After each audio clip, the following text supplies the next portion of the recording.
Once upon a time, it was said that the sun never sets on the British Empire. The British monarchy's rule was so widespread that it was always sunny in at least one of their territories. Well, that was then. Today, the world has changed. For the first time in decades, Britain no longer has a queen, and it seems many of its former colonies no longer wish to have a king or queen for that matter. In 2021, Barbados made headlines. It was a Commonwealth nation with Queen Elizabeth as its head. It dropped the Queen, became a republic, and announced its own president. Guess who attended the transition ceremony? Prince Charles, who's now the King of Britain. Barbados moved on. Britain got a king. And apart from the British monarch, he's the head of state of 14 countries, 1-4. This list includes Canada, New Zealand, and Australia. These countries are known as Commonwealth realms. They're different from the Commonwealth of Nations. This group, the Commonwealth of Nations, has 54 countries, and these countries were once part of the British Empire. This list includes India. Yes, 7 decades after independence, what is India doing in this group? Getting out of here seems nobody's priority. Many arguments are made in favor of remaining a Commonwealth country. We say India should reconsider. But that's not a point that I'm going to dwell on today, because today I want to talk about Australia. The sun may still be shining on the Commonwealth realms, but it's certainly dimming in Australia. Canberra is removing the British monarchy from its banknotes, specifically its new $5 bill. So instead of King Charles, this note will feature an indigenous design. Australia says it honors the quote-unquote culture and history of the first Australians.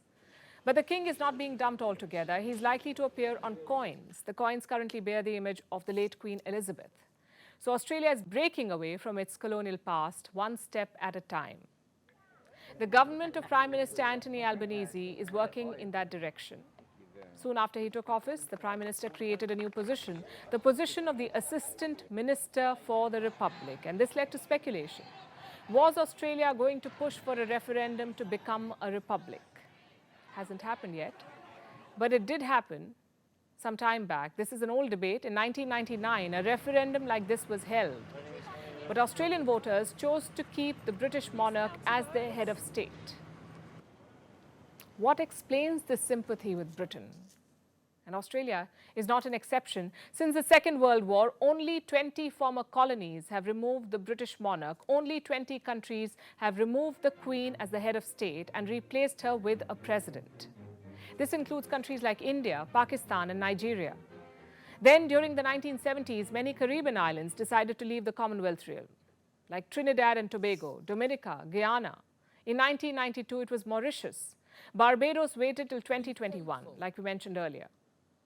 What about the others?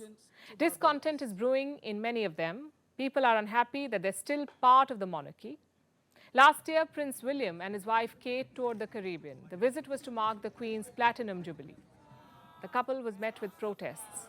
From Jamaica to Belize to the Bahamas, it was the same story. And while people here want to get over their colonial hangover, there are outliers like New Caledonia, a bunch of islands in the South Pacific. This is a French territory. Even today, more than a century after the French colonized them. In 2021, a referendum was held. Should New Caledonia seek independence from France? The answer was no. An overwhelming 96% voted to say that they wanted to remain a part of France. How did these far-flung islands become French territory?